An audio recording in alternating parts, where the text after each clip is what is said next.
It's alright. It's alright. Let's go with what we have. Jesus is Lord. We're not going to choose it's alright. Again. Jesus. Thank you very much. Thank you very much. Come on, everybody. Amen. Amen. Amen. Nine bintu bingi byendowoozaako. Each time I look at buli we ndaba omuntu gwe tuyita omulokole mu mulembe gwaffe. Natuula boda naku nga 5 mabega. Amina. Netuula boda. Omusajja n'antwala. Nze kasinalinya boda nsooka kusaba na Mukama n'ezino boda njagala ondage gye ntuulako. Gwe munange gwena amagezi mangi ze sirina.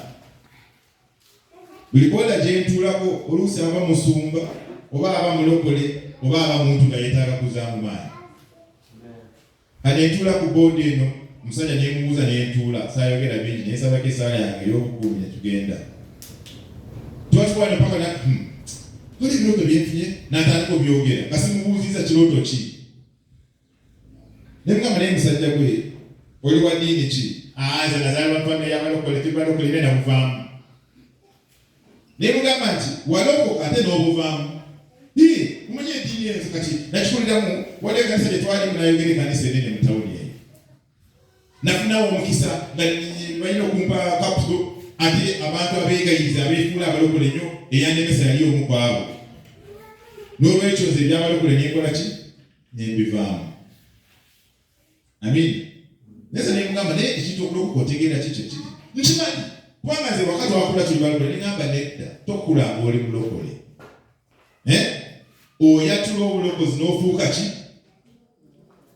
Kati nagenda okuzuula nti omusajja ono yamala emyaka egiwera 15 mu kanisa nga si mulokole. Naye nga yamanyi nti mulokole. Haleluya. Amakanisa mangi abasumba balaba kibiina ky'abantu.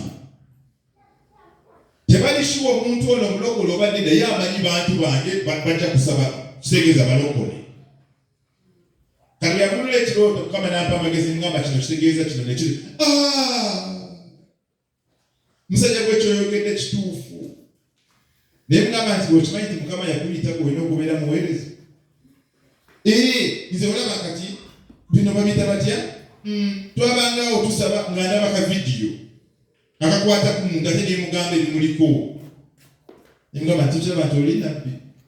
Nemugamba wali agadde okwatira obulokozi nemutupaakinga nemwatira obulokozi. Amina. Nemusabira essaala n'atwala esimu yange negamba kati ojja kunkubirangako nange nga nkubirako kitegeere ekintu ky'obulokole kino. 15 years in church.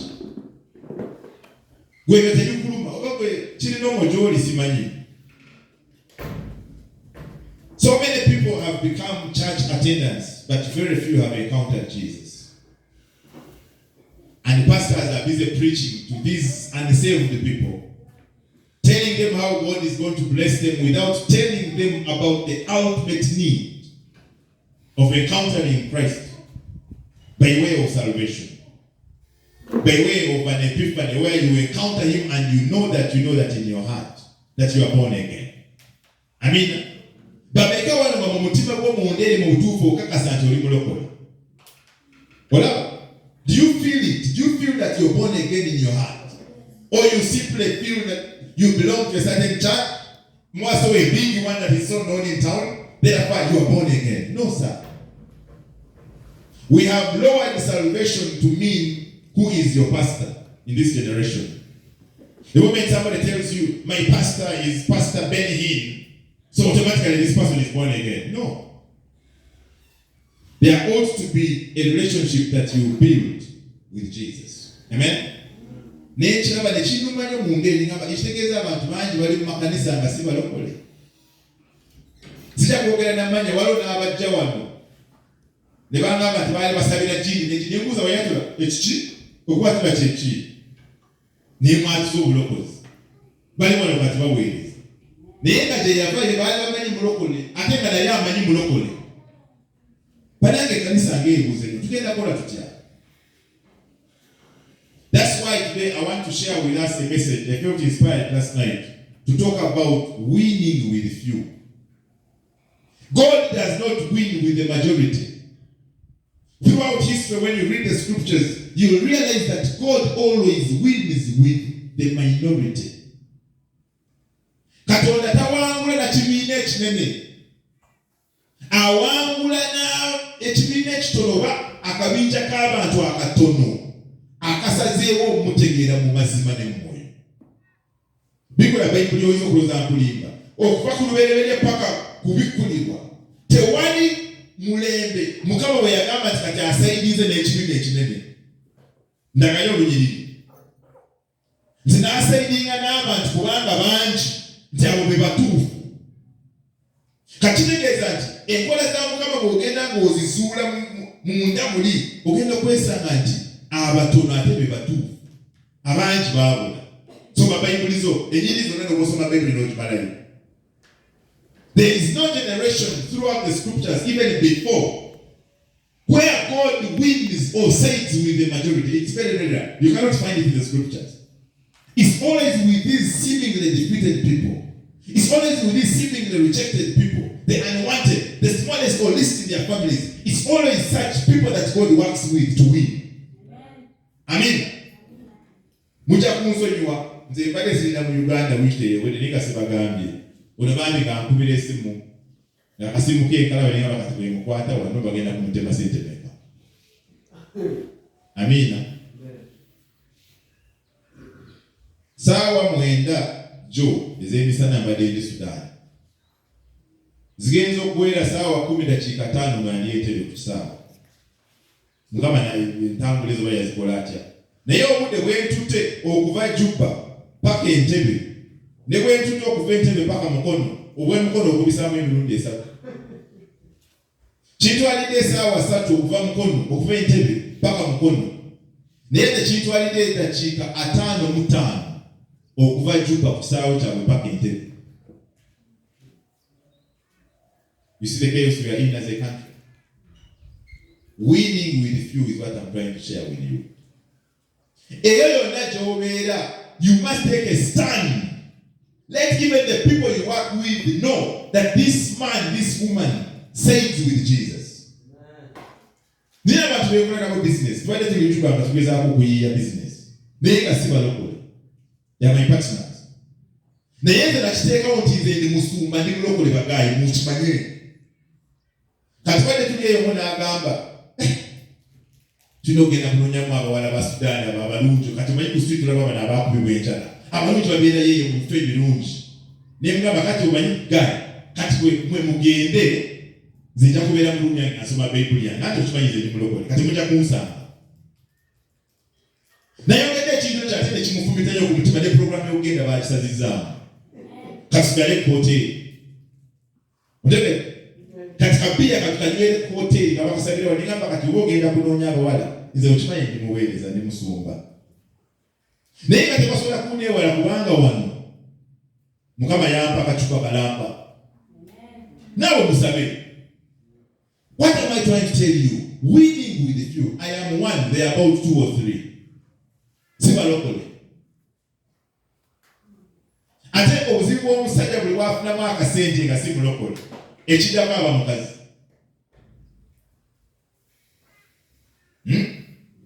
Ekijjako abaki. But when are you going to take that decision?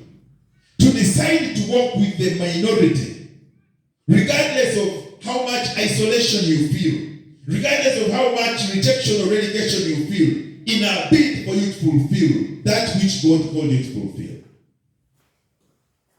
Kasitola banga waliwo ebibinja bibiri kankuwe ekyokulabirako.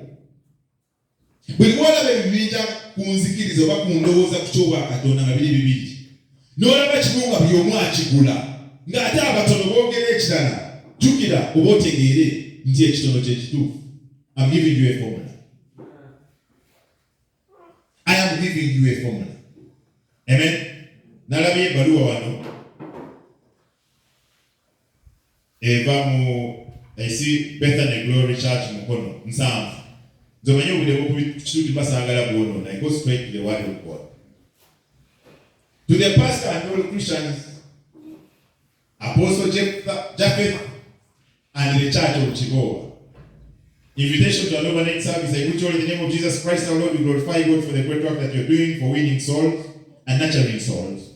We gladly invite you to come for an overnight service together, which is scheduled to take place on Friday 12th at Bethany Glory Church, starting 8 p.m.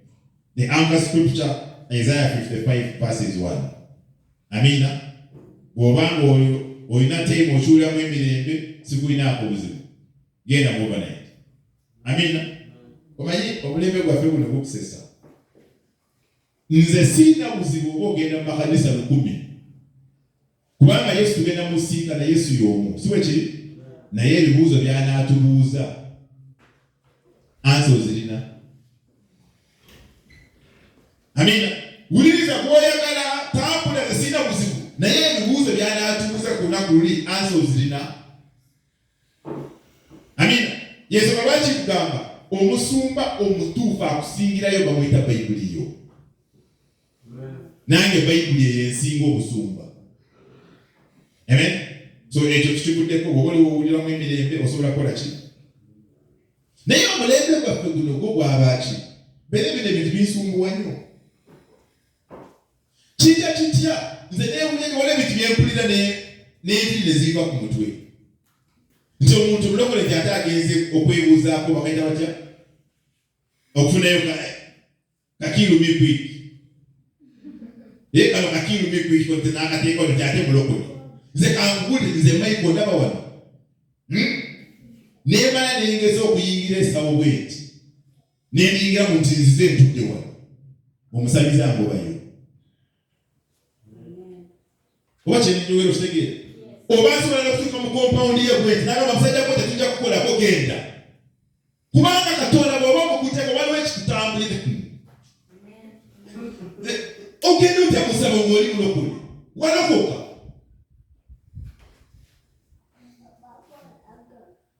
You know, there are things which really debate my understanding. I don't know if it is because of my apostolic call. I don't know if the generation is wrong or I'm the one who is wrong for the generation. I don't know. I mean, sisobola kuyingira sabonze Michael.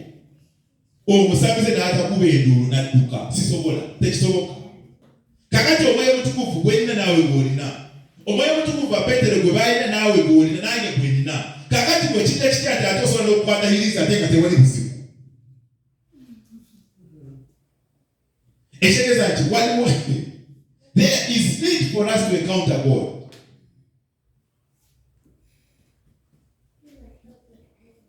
Omusumba omuyambuze yabuuza musumba Beno gw'ekola naye missions ekibuuzo. Kyamalako omwezi nga kinsumbuwa omutwe. N'abuuza Pastor Benoni, naye kambuze, ekyo musiba muzunga nga mugenda mufuna muki? And the pastor is asking that question. Pastor Benoni n'amutunuulira teyamuddamu. Kwegamba omusumba w'ennaku zino ye alina okukola ekintu ng'akifunamu mu by'omubiri. Kati bw'akola ng'ozumba buli abantu enjiri n'ogamba abantu bataano balokose omu yawonya omugongo omu yafudde ku mwenge ekyo si kikulu tofunyeemu. Ye ayagala akola ekiri kya afunamu nga ye. Twali tugenda ku mission lumu omusajja n'atukubira esimu ng'alowooza tulina abazungu abatuwa ssente tuleke tuzunge. N'atukubira esimu nti bajeti y'emmere kiteeke ku milioni 3 oba 3.5. Kubanga bajeti eyo tulina okugikola n'otukozesa 5 3 ziba zaffe. Ne tumugamba abakyengeza musumba ffe kye tuliko tonakitegeera. Ekisooka bajeti tugirina tetuze kubuulira nki. What has become of our generation? That we even think and believe that ministry is about something material you gain from it.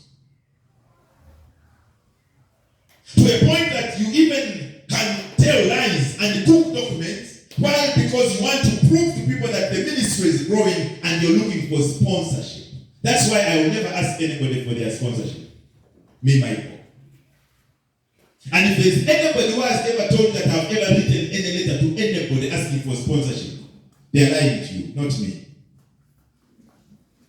Anybody who will sponsor me as a minister has to be spoken to by God, such that he himself will approach me and say, servant of God, I am inspired to support you in ABCD.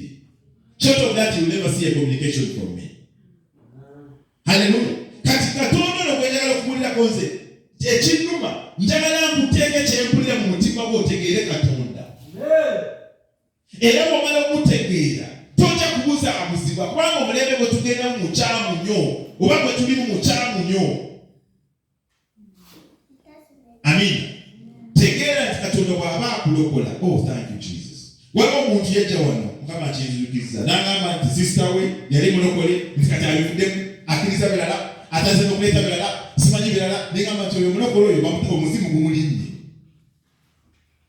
oba yali yangi simujukira yoyo mwenyewe obadde yogerako nemugamba mpeeri erigamba kati gwe mu bulimba nkujjeeyo nkusimbe mu mazima minnya lya Yesu. Amina.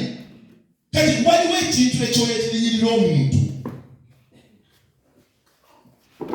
naddala nga tanywedde mu bulokole leka nkulireyo kano waliwo obuziba mu Yesu bw'olina okugenda okutuuka ku levo nga tosobola kulimbalimbibwa. Kati obuziba obwo bwe tonabutuukako ekitegeeza essaawa yonna osobola okuwuga. Nayogeramu n'omusumba mukwano gwange yansisa n'agamba nti omukyala gwe natendeka mu buweereza nga ndowooza asobola okunsikira nga nfuddemu nga ntambuddemu ate genze kuwulira nti agenze kusitaba okukimanyirizi kubanga obufumbo tebukola waka. Omusumba n'awanika n'agamba mutumba omanyi nze nvudde ku bantu,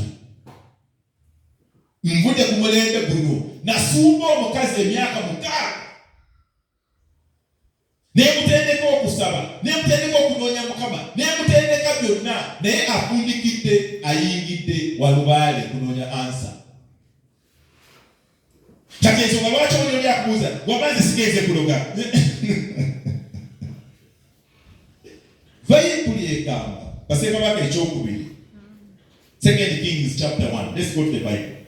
I'm now diverting a little bit to emphasize a point. One to give them rules. 2 Kings chapter 1. There was a king who fell out of a window. And then he sent his servants to go to inquire from the God of the Philistines. He had not gone to bewitch anyone. He sent them to inquire as to whether he will die or live out of this sickness. And as soon as he was sending his messengers, the angel of the Lord appeared to a prophet and told the prophet Elijah, go and tell that king, is it because there is no God in Israel that you go to inquire of the God of the Philistines in Ekron? In other words, inquiring anything from a God who is not the God of Abraham is punishable by God. It's not acceptable in the kingdom of God. Is it 2 Kings? So come be read to 2 Kings chapter 1. Read the Bible. I don't have my Bible here. Now we didn't verse 21. But it's not with the way that office to the Bible. 2 Kings chapter 1 verse 2 and 3. What does it say? They are all panicking. They even fear to read the Bible. 2 Kings chapter 1 verses 23. Verses 2 and 3. Now Ahaziah fell through the lattice of his upper room in Samaria. And he was injured. And he was injured. So he sent messengers and said to them. He sent messengers and said to them, Go inquire of Baal-zebub. Go and inquire of Baal-zebub, the god of Ekron, whether I shall recover from this illness. Linda ko. So may you look at. Hallelujah. Bassekabaka. Ekyokubiri essuula esooka. Oliyiro. Yes. Akaziya ng'ali mu Samaliya yasimatuka n'ayita mu ddirisa y'ekisenge kye ekyawaggulu n'agwa n'alwala. Awo n'atuma ababaka eri Baluzebubi bakatonda be Ekroni okubeebuuzaako obanga obulwadde bwe buliwona. Soko tulewazi. Yabatuma kola kikuloga. This generation has a problem. I'm telling you the truth. This the watch the kusumba y'abantu basatu. Bakule banywere mu Yesu. Mve mulamu wesi bakwase Mukama obutume bwange bwazaala abantu basatu nkobaawo. Kubanga ngeze okwewuunya ntuuse ku level erowooza nti si mukisa okubeera n'abantu bangi mu kanisa. It's not a blessing. Katoyinza okuweza nti nkyogera kweza mumanyi. I'm telling you the truth from my heart. I did not come to do ministry expecting any gain. No. Kubanga neweetunira mu kigo wali zentademu ze zirimu zokka leero. Neweeba negwengezesa kati bwe kitubikula zentademu ze zirimu. Hallelujah. Amen. Yasindika ababaka okwebuuza ku Beeruzebbabi, Katonda w'aba Ekuro ne Bamisiri, Katonda w'Abafirisuuti. Ekyo kyokka ne kinyiiza Katonda. Olwokusatu lugamba lutya? Let the English person read the third verse. 2 Kings chapter verse 3. Yes. But the angel of the Lord said to Elijah the Tishbite. And the angel of the Lord said to Elijah the Tishbite, Arise, go up to meet the messengers of the king of Samaria. Arise, go and meet the messengers of the king of Samaria, and say to them, Is it because there is no God in Israel that you are going to inquire of Baal-zebub? Is it because there is no God in Israel that you go to inquire of Baal-zebub, the god of Ekron? Therefore, yes. Now therefore, Yes. Thus says Thus says the Lord, the Lord. you shall not come down from the bed You shall not come down from the bed. to which you have gone up, but you shall surely die. You shall surely die. So Elijah departed. Amen. So kwa olwokusatu n'olwokuna mu Luganda ndabe nfundikire gundi eyo nzire ku message yange. Olwokusatu. Yes. Malayika wa Mukama n'ajja Eriya. Malayika wa Mukama n'ajja eri Eriya omutisubi. N'amugamba nti golokoka ogende osisinkane ababaka ba kabaka we Samaliya. Obabuuze nti teri Katonda mu Samaliya. Teri Katonda mu Samaliya. Obabuuze nti teri Katonda mu Isirayiri. Kyemuvudde mugenda mwebuuze eri Beeruzebbabi, bakatonda be Ekuloni. Yes. Olwokuna.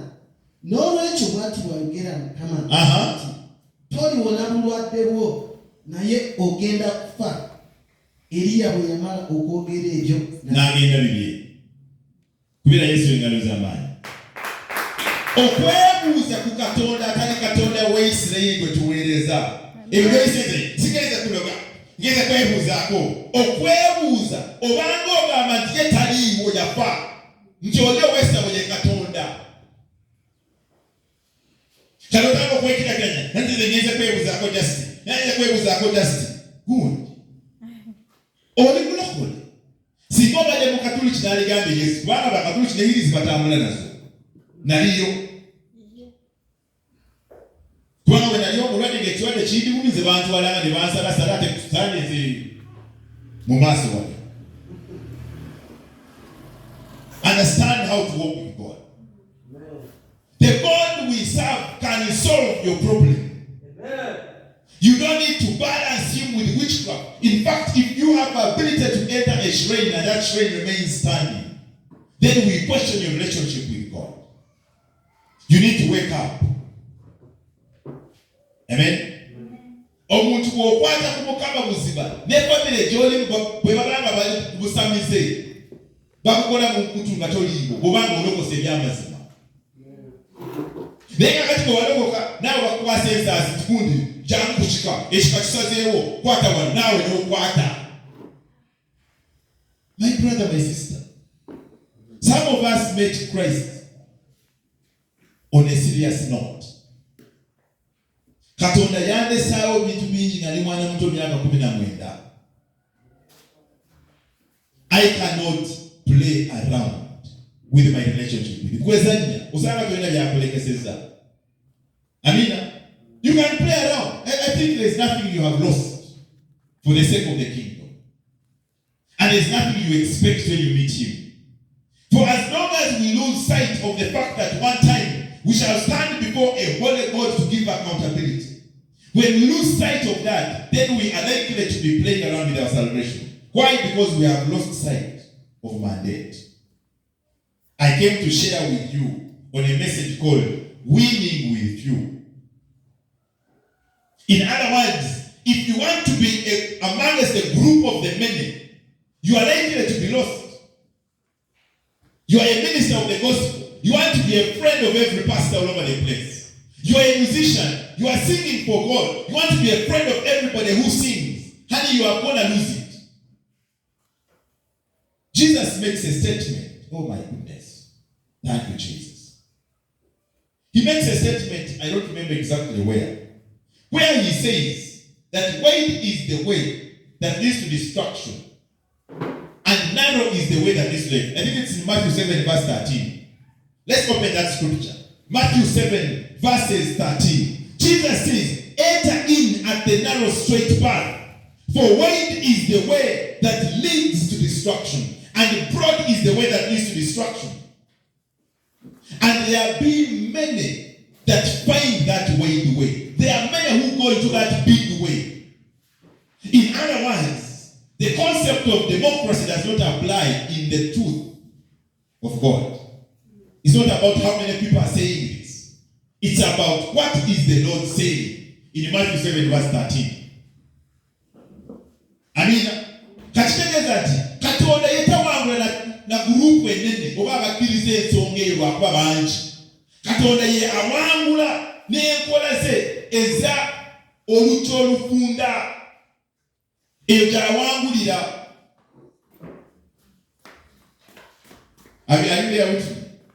Matthew 7, 13, read and see. Lugamba lutya? Muyingire mu mulyango omufunda.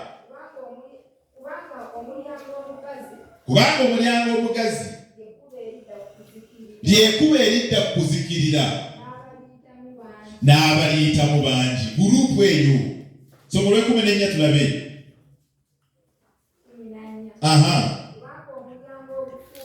Kubanga omulyango omufunda lyekuba eridda mu bulamu, ate lyakanyigo, n'abo abaliyitamu batono. Oyagala obulamu? Va kukuba egazi liveeko. Hati musoma bamwe yalekoka nnyo, waliwo okulokoka nnyo n'okulokoka katono. Wasoma Bayibuli ki? Nti wakwata kugambyeko ngate bulijjo omubirako figa nga takiriiko ali mu nnimi nti anti oyo naye yalekoka nnyo omanyi obutajjabira. Let me tell you, my brother, my sister, we are in a generation whereby there is a laissez-faire form of Christianity. Freedom. The things that the early church used to frown at, today we are embracing. And not only embracing, we are defending. And not only defending, we are deliberately propagating. And yet we are nearing the return of the Lord. It's like being closer to a fire and you're putting on a jacket. And yet those who are kilometers away are feeling cold, are feeling the heat of the fire. Omuliro guli wano, amina, abaguli kumpi bote bagulira nti kuwoca bali kwetekako kabuuti. Naye abanyere bwe bagamba nange ebbugumu ly'omuliro olwo nga lisusse. Kati fe abasemberedde okujja kwa Mukama, ate fe abali mu muzannyo, ate abalokoka emyaka 12 mabega baali serious. Something is not right somewhere. Hallelujah. Katonda ono okuwa omukisa tewetaaga kweyiya, tewetaaga kwebalansinga eno n'eri.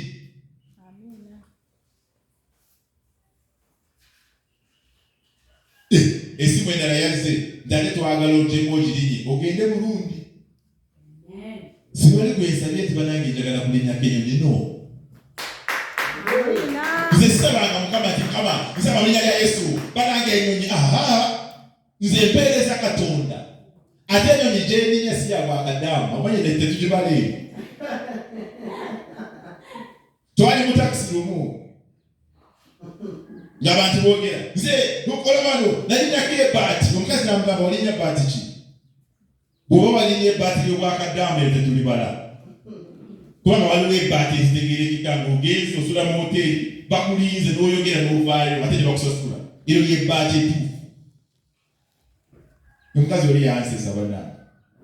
Ayina kusolo ebbaati ningi okatune naye kola nalinye ebbaati mugamba eryawa mabi eryakaddaama. That one no. Hallelujah. But I want to share with you about winning with few. If you want to win, there is a category of people who you have to intentionally let go of. You might think I'm here to create classism and pride. No, that's not my point.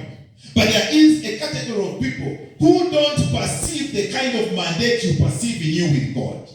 And in the interest of peace, in the interest of fulfilling divine mandate, you have to let go of such people.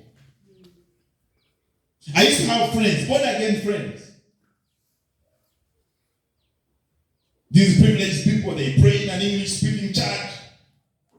This guy started over-criticizing the prophetic, started over-criticizing the power of God, started talking nonsense. Do you know, I told him, I think we have parted. We have parted because the things you are abusing are the things God called me to walk into. That means if I force my relationship with you, my closeness with you, I will be relegating the things that God put on the inside of me. Oyo muntu atalina buziba bw'owulira mu ndeeri ng'ate talina njala y'okufuna obuziba bw'olina nze amagezi g'enkuwa mute. Waliwo oli nga talina buziba bw'olina naye ng'alina enjala, oyo mukwate ku mukono.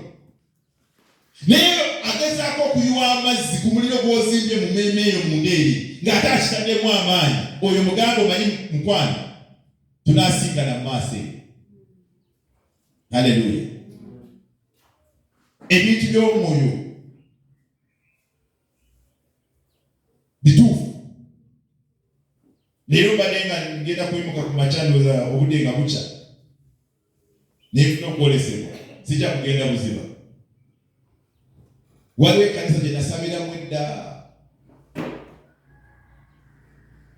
Omuntu ono yayaayana nnyo okunjawula nti nfuke pasita mu buweerezaawo ng'ate ekkanisa nene naalibadde ku TV ze watukola. Naye TV eyo yali kkubo gazi. Kirabika ng'ekituufu naye nga ekkubo si buli kkubo gazi nti lirabikirawo nti kyamu.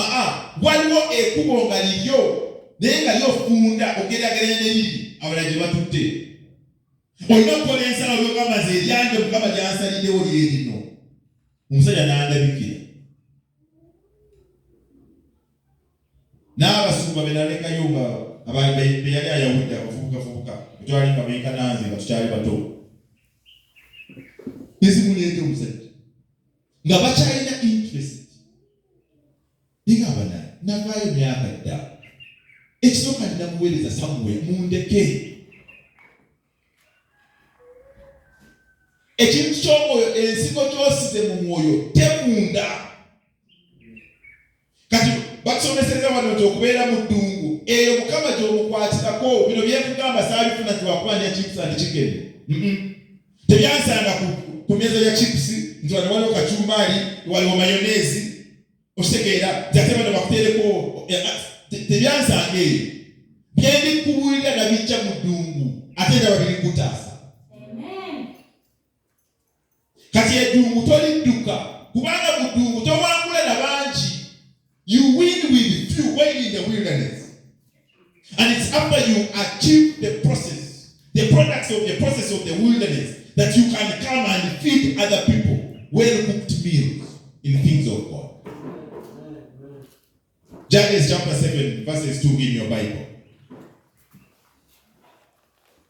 I will not go into all the scriptures, but remember that this man by the name of Gideon, whose other name is Jerubbaal, Gideon lived in the days when the Midianites were torturing Israel, and God called him to deliver Israel out of the hands of the Midianites. He was a small boy, an unknown man, but he had an encounter with God, because the Bible declares an angel of the Lord appeared to him. And in chapter 7 verses 2, the Bible tells me, and the Lord tells him, no. The people that you want to win with are too many. Reduce them in number.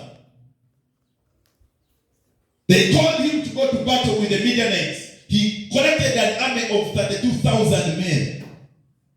And the Lord told him, no. The people that you have are too many.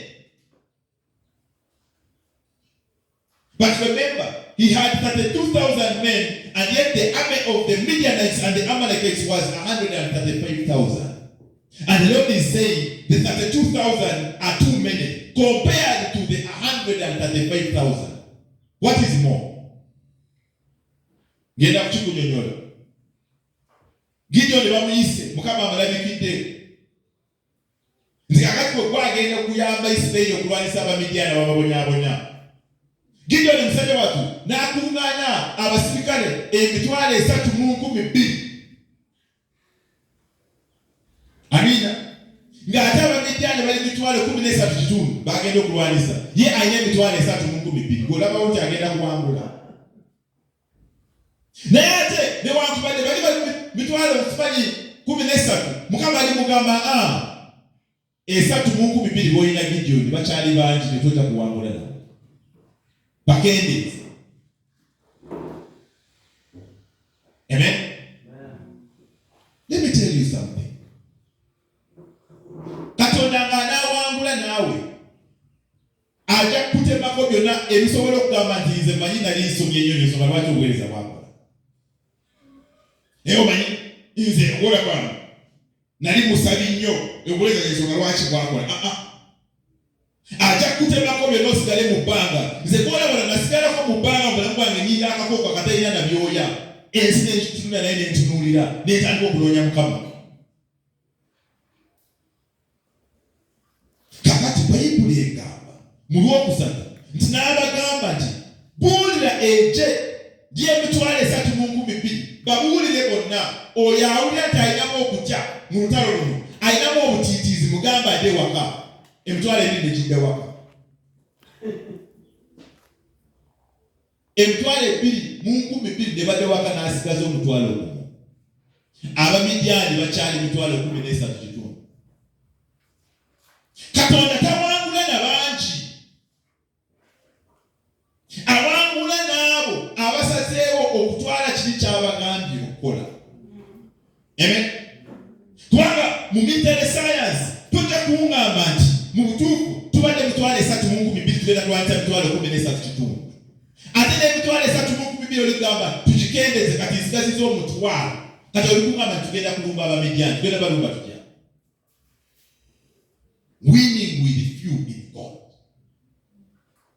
From 32,000 men, the Lord tells him, all those who have fear in them should depart and go back to their homes. And the majority went, 22,000. He was left with only 10,000 soldiers.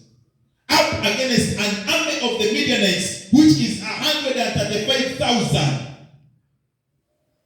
Over 13 times more in the number. And the Lord is saying, you will deliver Israel out of the hands of the Midianites. That's how God works. Amina. Katonda ono. Ndabye ebintu bingi nnyo. Kugamba nti tusajja kuleka okusiruwala ku nsi kuno, nze nafuuka musiru. And I have no problem with it. Amina. Nze sibangaawo n'osanga nga neetakula omutwe Mukama obuweereza. Mukama banango nze kyemanyi kimu yampita. Ate ne weeyimiridde weeyina okuyimirira. Enough. The rest gwamanyi. Mukama n'amugamba abo bonna abalinamu okutya. Let me tell you how the spirit of fear works. Ng'amaze omugamba babuulire bonna emitwalo 3,200 buli awuliramu akakeekere munda adde waka. Ekitegeeza nti Katonda awangula n'abo abamaliridde okumalirira kyekiriwa, oba nfiirayo nfe oba mpone. Naye nze sijja kukkiriza mukono gw'Abamidiani okusigala nga gutunyigiriza ng'ate tulina Katonda omulamu. Abasajja be balina bagamba kakati ffe tetulina kutya tusonga mbeere tugenda ne basigala omutwalo guno. Naye ate waliwo abakulaga nti basazeewo naye nga bakyabulamu. Si buli akulaga nti asazeewo okutambula naawe mu bintu by'okuweereza Mukama oba mu bizinesi nti mu butuufu abeera naawe. Nedda. Waliwo leko z'otuuka mu n'olaba nti mutuufu ono yali muntu wano, ono teyali wano. Wabaawo obusengeja bwe tuyitamu. Ate n'esaasira abasumba. Abantu abakubeera kumpi nnyo, abasinga okusaba, abasinga okulaga nti baakutegeera, mu biseera ebisinga baba tebaakutegeera. Kubanga bwe batandika olugambo ate be basingayo. Amiina. Mbaddeyo n'empulira omusajja n'aŋŋamba nti obuzibu bw'alina bakozi abali siriasi bamulemye okufuna ne kampuni n'atera giggalawo. Kubanga bw'obanga olina kampuni ng'abantu tebaategeera ekiruubirirwa kyo, bo bakola bukozi ssaawa 12 zituuse ezengenzi, omwezi guwedde mpa omusaala gwange, naye ekikulimu munda eri takiwulira kye mwagala okutuukako, oyo ajja kufuuka mukozi wa bulabe. N'embi ya Katonda bwe bityo bwe biri. Amiina.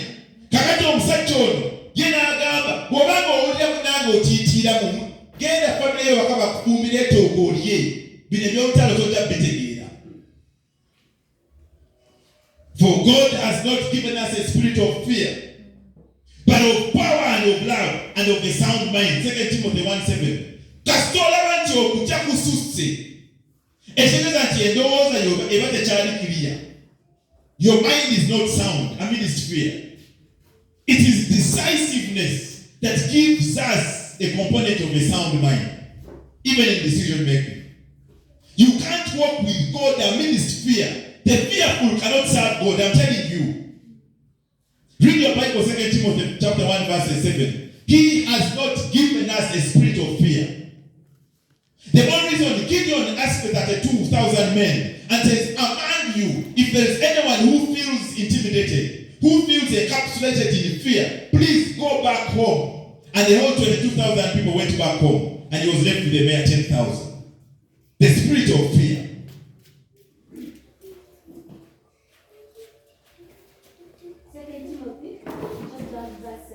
For God has not given us a spirit of fear. For God has not given us a spirit of fear. But of power. And of love. And of a sound mind. To have a sound mind means you have perceived the vision of your leader. Amen. The 10,000 people may not have had enough fear in them to take them home, but they did not have enough boldness and decisiveness to be of a sound mind to perceive what Gideon perceives. Because in his heart, Gideon knew he was going to win this battle, despite having very few soldiers.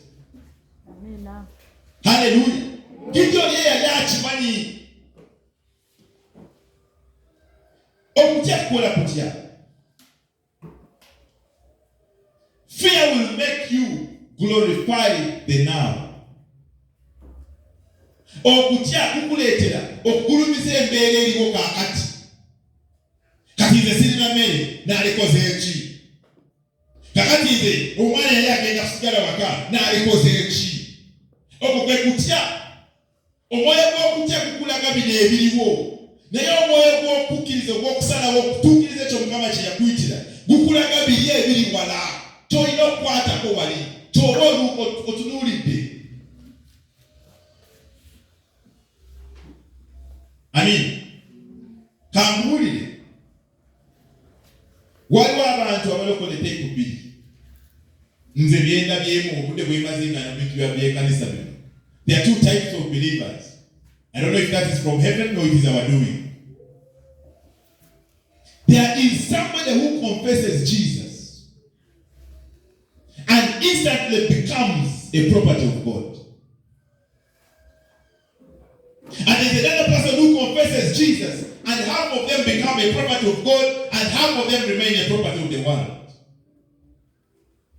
How do you tell the difference? Somebody who has encountered Jesus ultimately The moment they try to go another way, he will drag them back. Awo kama bahayiseka mu butuufu bakuze property ye gwegezaako kwebuzaabuza otegeera bayona eryato aliteeka mwaka kuyo mpaka n'okomawo abo we bali. Ate bw'obanga oli muntu bw'otyo tojja kwebuzaabuza mpaka ajja kukuwagula akuteeke wali wansi, kubanga kiri kye yakuyitira kiba kimuluma. Abantu bayita mu ngeri bweyo baateekako kamaaka ku mutwe batono. Kyeva nkugamba nti tetuwangula na kibiina kinene, tuwangula n'abatono abaliko mu maaka ya Mukama nga kyebaamuyitira mu nsi okumuteera mu Yesu bakimanyi. Waliwo omuntu yakuziza ekibuuzo naye apoozo ofunamu obudde n'osaagako nenseka nengamba sijja kuddamu kibuuzo ekyo. Olinga omuntu amaze ebbanga mu ddungu ne Katonda kirabika n'ensi togiriimu, gwe ofunamu tayimu n'olyamu ka chips n'osekako kugamba ye alabidde ebbanga naga naye omusajja ono this man there's something different about n'ambuuza ekibuuzo ekyo. Nebugamba gundi mutima gwange olowooza ze bankola mu mbaawo sina mubiri, naye waliwo munda muli ekiba kikulya divine mandate where deep calls unto deep. Obuziba buyita buziba bunnaabwe yensonga lwaki bwe kikwanguyira okujja mu n'empale otegeera, kubanga obuziba tomanyi nti mu dakiika 2 gy'oteemu empale waliwo emyaka 5 gy'ofiiriddwa mu buziba bwa Mukama gwe tokimanyi.